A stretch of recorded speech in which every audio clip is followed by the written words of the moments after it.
Hello everyone, welcome back to the channel. Hope you are doing well and fine, and in today's video I'll be showing you how to remove printer from HP Smart app. So without wasting any time, let's just jump right on the video and make sure to watch this video till the end and follow the steps as well.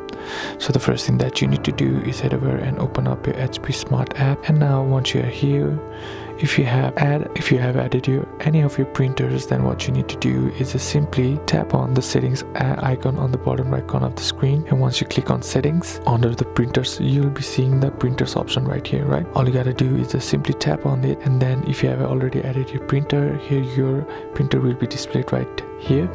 Now simply tap on the printer that you want to remove, and once you tap on that, there you'll find the option that says remove your printer. Simply tap on that, and once you tap on that and then tap on remove once again to confirm it, you have successfully removed your printer from your HP Smart app.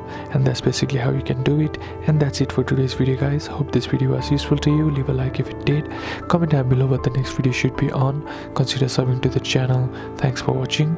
Bye bye.